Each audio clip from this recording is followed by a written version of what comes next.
IMOTEP, Bekanefer, à tous les membres de la communauté Kouch Kamit Congo, à tous les étudiants de l'Académie de la culture noire kémétique, à tous ceux qui participent au cercle du Père Ankh M. Teouti et la culture ou religieuse de la mère divine ou la divinité féminine, la mère, et que nous appelons Mamitou Namounouts.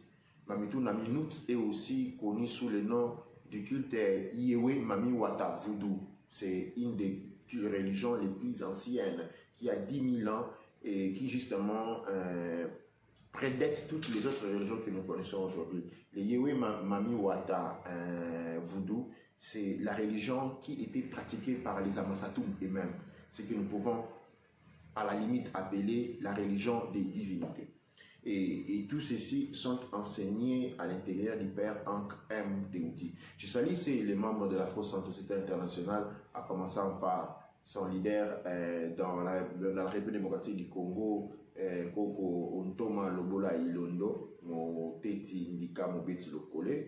Je passe en saluant tous les membres actifs, les responsables numéro 1 de l'Académie de la culture noire kémétique, du Père Ankh M. Teouti et du mouvement Kouch Kamit Congo à Kinshasa, Pta, les Kidjou Oursou Pta, qui fait un travail énorme. Je salue aussi en passant tous les Baneb Oufou, les Baneb Otep Sekemou et les Baneb Ounas. Je salue toute la communauté présente, Serkit, Yakou, et il y a énormément de membres, beaucoup de membres dont je ne connais pas les noms. Je salue tous les membres actifs parce que le travail que nous faisons est basé sur l'activité. La plus grande valeur que nous avons, c'est la militance, c'est l'activité. Nous devons être actifs. Vous voyez, je m'efforce de renseigner parce que l'enseignement doit aussi passer par les œuvres. Les paroles d'une personne passent, mais les œuvres restent. Et nous ne pouvons enseigner qu'à travers les œuvres. Avec la parole, on ne peut pas enseigner. Et pour que la parole soit importante, pour que la parole soit puissante, elle doit être accompagnée des œuvres. Voilà un peu ma petite introduction.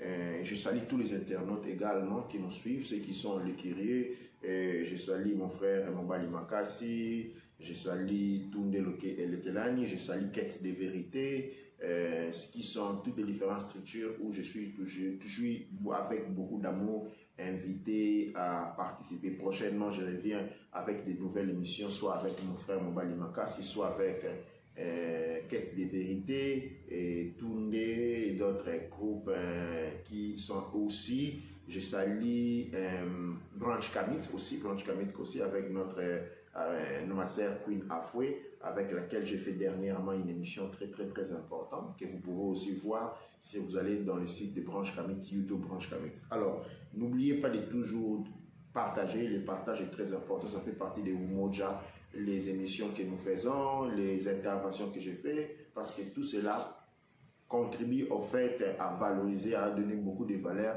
au travail que nous sommes en train de faire. Donc, Bekanefer, aujourd'hui, le titre d'aujourd'hui qui, en fait, hier, normalement, nous avons Raoult Tepou, mais je n'ai pas été en mesure de le faire. Excusez, ma voix, elle est un peu basse aujourd'hui parce que je suis en jeûne, c'est le 7e jour de mon jeûne aujourd'hui, jeûne à sec, sans eau, sans nourriture. Je voulais aujourd'hui parler de la famille et parler de la communauté, parce qu'en fait, je reçois beaucoup de doléances, du part des membres de communauté. Et la question que je vais affronter aujourd'hui, c'est une question qui rentre en cœur avec le code de régulation familiale. Il s'agit des problèmes entre les hommes et les femmes dans le couple.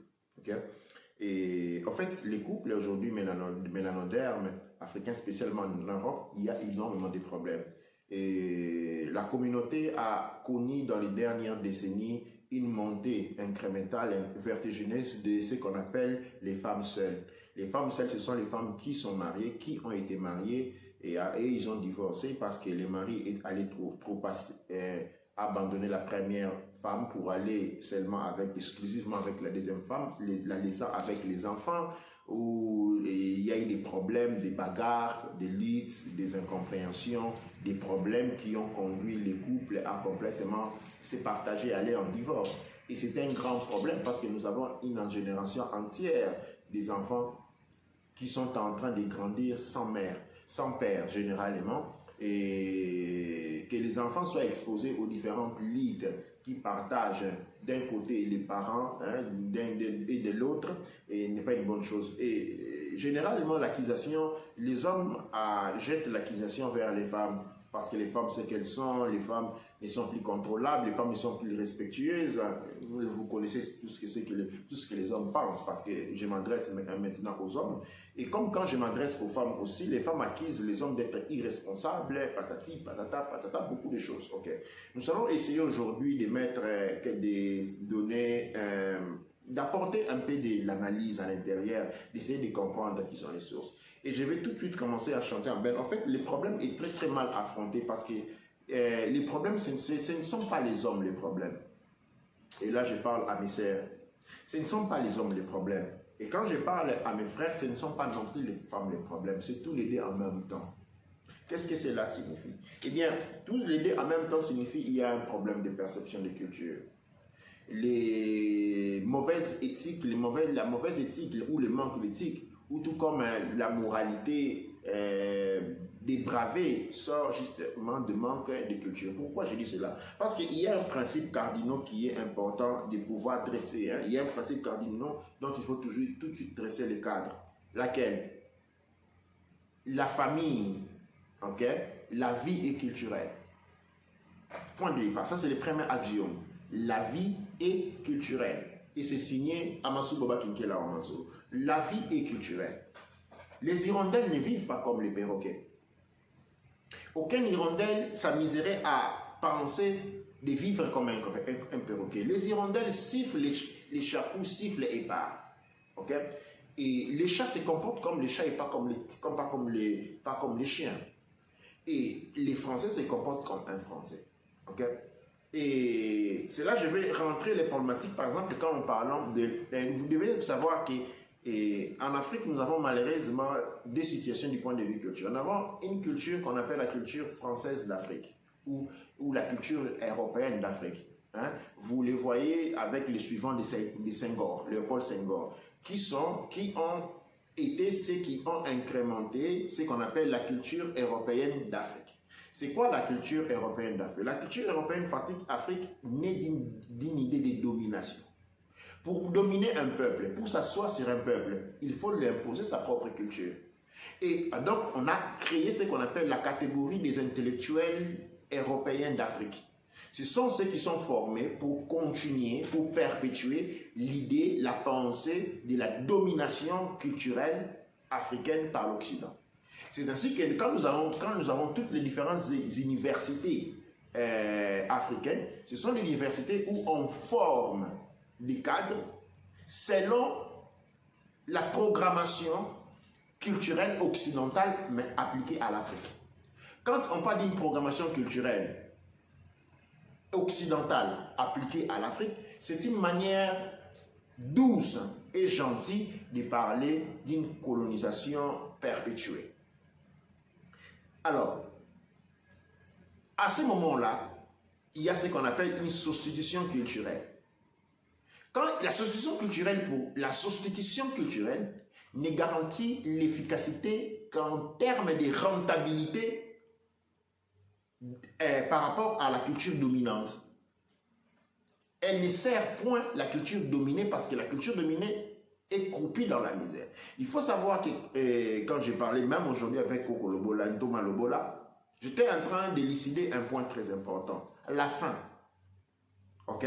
La faim n'est pas une conséquence d'une malgestion politique. La faim, généralement connue en Afrique, n'est pas les conséquences d'une incapacité de gestion. Ok? La faim est un instrument. Parce que qui a faim ne pense pas, ne peut pas penser. Il doit se concentrer sur son ventre. Et quand on est concentré sur le ventre, c'est la manière meilleure de contrôle et de domination. Et donc, retournons sur ces faits-là. La faim en Afrique n'est pas une conséquence de malgestion. C'est un instrument utilisé de par la culture coloniale pour mater tout un continent ou tout un peuple, en lui imposant de se concentrer exclusivement sur ce qui doit être sur dans son ventre. D'une certaine, il exonore, il lui empêche de pouvoir rentrer dans la tête et penser à devenir libre. Parce que qui a faim n'a pas besoin de liberté. N'a pas besoin de liberté. Parce que la liberté devient un besoin secondaire.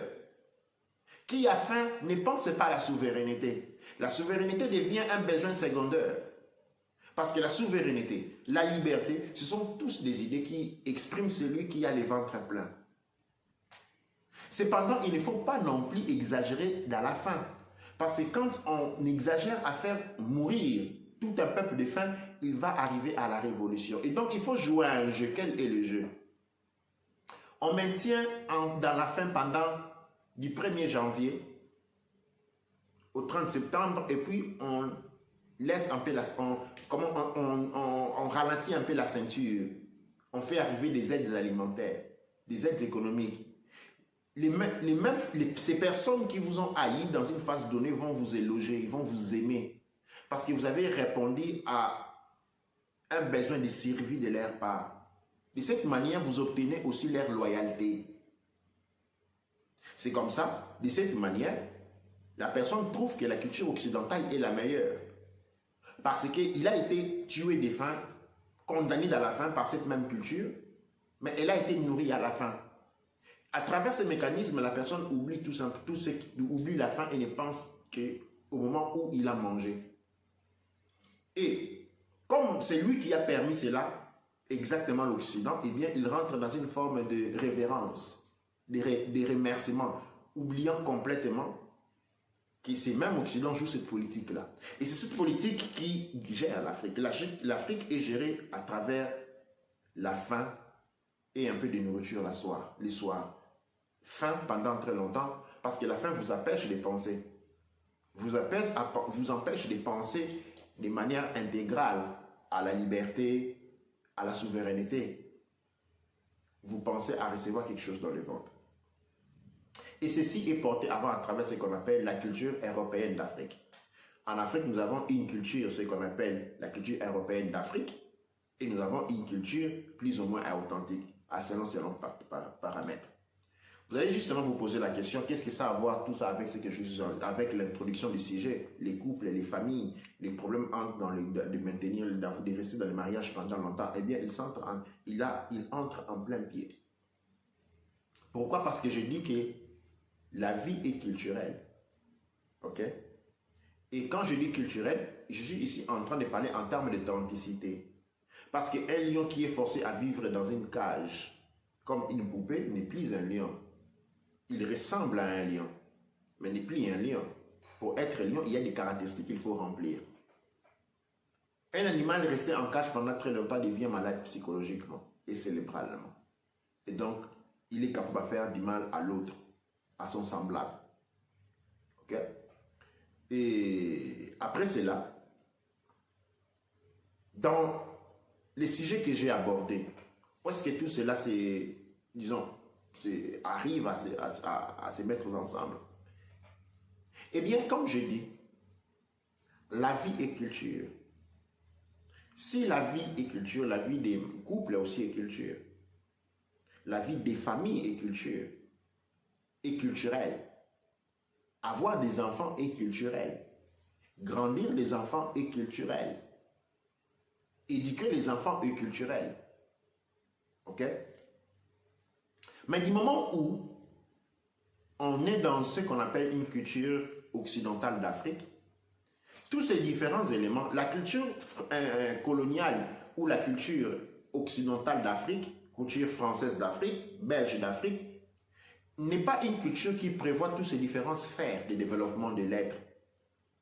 C'est une culture économique qui est basée sur la domination culturelle. La culture dominée reçoit de la culture dominante, reçoit de la culture dominée un retour financier et économique et renforce l'idée et a renforcé à travers ce qu'on appelle la suprématie blanche. La culture dominée, par contre, elle ne reçoit absolument rien, il est seulement au service. Donc, par conclusion, la culture européenne d'Afrique est une culture qui courbe l'Africain au service de l'Occident. Et de ces services, il ne reçoit absolument rien. Pourquoi il ne reçoit absolument rien?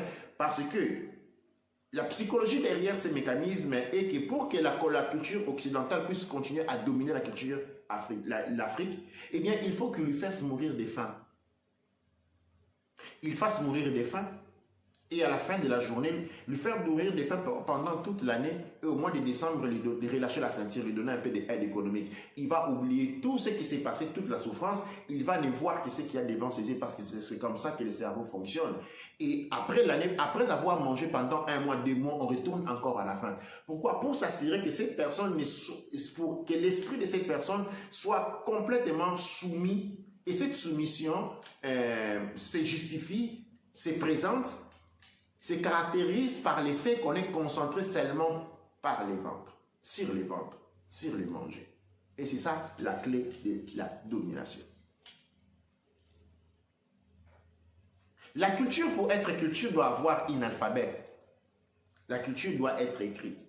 Et quand nous parlons de la culture, vous allez sur Google, vous mettez culture française, vous aurez des livres, des écrivains, des milliers de livres. Quand vous allez sur la culture russe, vous allez voir des milliers de livres, des écrivains par milliers. Quand vous allez dans la culture japonaise, pourquoi la culture doit être lettrée et alphabétique? Or, les cultures, justement, coloniales, ou les cultures africaines, sont des cultures qui sont restées illettrées et inalphabètes. Elles ne s'écrivaient pas. Il n'y a pas de livres qui parlent de culture, il n'y a pas de camp de développement culturel, il n'y a pas d'études sur la psychologie africaine, il n'y a pas d'études sur la géographie africaine, il n'y a pas d'études sur les religions africaines parce que quand vous allez par exemple dans les différentes majeures religions africaines connues et vous cherchez des livres, vous allez voir que ces livres sont toujours écrits par des blancs. Les livres sont toujours écrits par des blancs. Livres de voodoo, la plupart. Quand vous allez sur Amazon, qu'il s'agisse du voodoo, qu'il s'agisse de la religion Yoruba, qu'il s'agisse de la religion Congo, même, vous trouvez toujours des blancs qui sont en train à écrire dessus. C'est-à-dire, ça fait partie, encore une fois, de la création, du maintien de ce qu'on appelle la culture occidentale d'Afrique. Parce que ces livres-là qui sont écrits sont destinés à un public aussi africain, qui apprennent à réfléchir africain par les paroles d'un blanc. Qu'est-ce que ce blanc? Il est là pour maintenir la culture européenne d'Afrique. Et la culture européenne d'Afrique est une culture de domination. Et cette domination utilise la faim comme instrument de contrôle et de maintien de la suprématie blanche. La suprématie blanche se maintient à travers la faim. Parce que celui qui a faim ne pense pas à se libérer de la suprématie blanche, pense plutôt à manger. Et quand quelqu'un lui présente des discours sur la libération, sur l'émancipation, il dit non, attends, moi je dois d'abord manger. C'est ça l'instrument, il faut que nous en prenions compte. Maintenant, toutes ces situations se reflètent à un désordre continu dans le point de vue des familles. Pourquoi? Parce que la vie est culturelle, la famille est culturelle, le mariage est culturel. Les mariages français ne vivent pas comme les mariés français ne vivent pas comme les mariés belges. Les mariés belges ne vivent pas comme les mariés allemands. Les mariés allemands ne vivent pas comme les mariés italiens. Les mariés japonais ne vivent pas comme les mariés coréens, chinois, ainsi de suite. Mais les mariés américains, anglais, canadiens, australiens vivent de la même manière parce que c'est la culture anglaise. Maintenant, quand nous venons en Afrique, nous avons le même problème. Pourquoi? Parce qu'on est formé dans ce qu'on appelle la culture occidentale d'Afrique, qui est sectionnée, qui a des sous-sections. La culture occidentale d'Afrique a une section française d'Afrique, belge d'Afrique, ou anglais d'Afrique. Et maintenant, ces différentes personnes vont se marier et cela va générer des désordres. Cette perception intérieure d'être illégitime, de ne pas être intègre, d'avoir en soi un degré de corruption qui est représenté justement par la culture africaine d'Afrique, fait que les couples ne fonctionnent pas. Cette culture, comme je disais, la culture doit pouvoir être alphabète, elle doit être lettrée. Parce que quand une culture alphabète est lettrée, il y a des camps de développement. On n'a pas des matières d'éducation en termes de parenting, c'est-à-dire comment élever les enfants. On élève les enfants selon les sentiments. Chacun pense que j'ai le droit d'enlever mon enfant comme je veux. Je fais de mon enfant ce que je veux. Non. La culture sert à ça. Aucun Italien élève son enfant comme il veut. Il y a la culture italienne. Aucun Français élève son enfant comme il veut. Non, il y a la culture française avec ses lois, ses juridictions et ainsi de suite. Tous ces éléments-là se sont développés parce que la culture a été lettrée. Quand la culture a été lettrée, elle est devenue écrite. Et quand une culture devient écrite, elle s'ouvre au développement. Or, une culture illettrée, une culture inalphabète ne peut pas se développer et maintient les appartenants à cette sphère culturelle à une domination perpétuée. Et cette domination perpétuée s'exécute à travers la faim.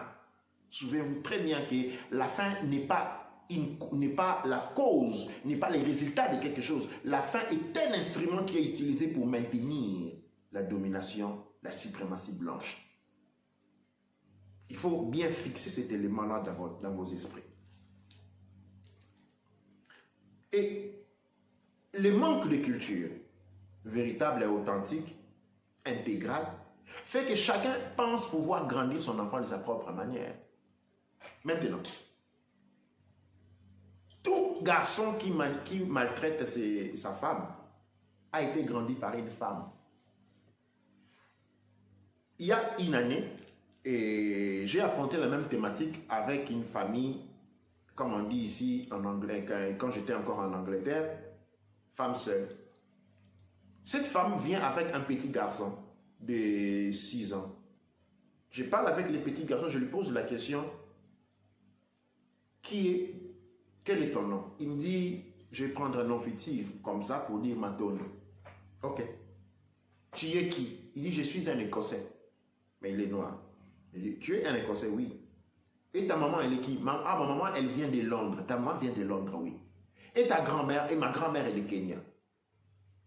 Je dis, alors tu es kenyan? Non, non, non, je ne suis pas kenyan. Tu es africain? Non, non, non, non, je ne suis pas africain. Moi, je suis un Européen écossais. J'ai dit, écoute, quand je dis le nom MacLeod, selon toi, c'est un nom de... MacLeod, c'est un nom écossais. Je dis, ok. Quand je donne le nom Mackenzie, par exemple, c'est un nom écossais. Mais comment toi, tu t'appelles Matondo et tu es écossais? Combien d'Écossais as-tu déjà vu avec la peau noire? L'enfant dit, je ne sais pas. La plupart des Écossais, comment ils sont? Ils sont blancs. Et comment toi, tu deviens écossais? Et ta maman, elle est londonienne combien? Alors, j'explique l'enfant, ses origines, à partir de sa grand-mère, j'explique pourquoi il est africain, je lui donne toutes les motivations. Et quand la maman vient, je parle à la maman pour lui expliquer qu'il est en train de très mal grandir l'enfant. Et que l'éducation est culturelle. Elle n'est pas sentimentale. Pourquoi? Parce que dans la culture, il y a une programmation des destinations. La culture comporte ce qu'on appelle une éthique, une morale. Mais la différence c'est si les gens vont dire que il faut quand même vivre avec une moralité, une éthique. Mais la moralité en soi, la moralité et l'éthique hors du champ culturel n'est pas des valeurs véritablement. Pourquoi? Parce que dans une culture, la moralité est sacrée. L'éthique culturelle est sacrée. Alors, il y a les caractères sacrés qui imprègnent la personne et fonctionnent comme des garde-fous.